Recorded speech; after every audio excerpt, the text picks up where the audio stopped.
আচ্ছা ভাই, আপনারা যারা এক্সকেভেটর অপারেটর আছেন, আপনাদের কাছে একটা প্রশ্ন। 30 সেকেন্ডে 1 মিনিটে কি কখনো এক্সকেভেটর চালানো শেখা যায়? এটা কি আদৌ কি সম্ভব? তো চলেন আমরা আগে একটা ভিডিও দেখি, তারপর আমি কিছু কথা বলি। লিভার উপর পাশে চাপ দিন, বুম উপরে উঠবে। নিচ পাশে চাপ দিন, বুম নিচে নামবে। বাম পাশে চাপ দিন, বাকেট লোড হয়ে যাবে। উপর পাশে চাপ দিন, বুম আপ হবে। এবার ডান পাশে চাপ দিন, বাকেট আনলোড হয়ে যাবে। এবার আসি বাম হাতের লিভারে। বাম হাতের লিভার নিচ পাশে চাপ দিন, বাকেট দূরে যাবে। উপর পাশে চাপ দিন, বাকেট কাছে আসবে। বাম পাশে চাপ দিন, বামে সুইং হবে। ডান পাশে চাপ দিন, ডাইনে সুইং হবে। আপনারা যদি আমাদের কাছে সরাসরি কাজ শিখতে চান, আমাদেরকে ফলো করতে পারেন, কমেন্ট করতে পারেন এবং সাবস্ক্রাইব করতে পারেন। তুমি ড্রাইভার হইবা, 30 সেকেন্ডে গাড়ি চালান শিখবা? এটা কি আদৌ সম্ভব ভাই? কোনোদিনও না, কখনো না।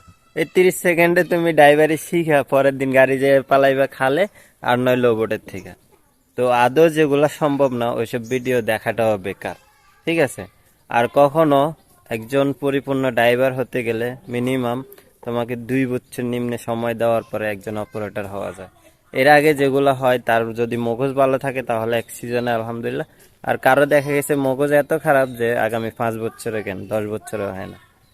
সো মেবি ভিডিওটা সবাই শেয়ার করে দিবা। আল্লাহ হাফেজ।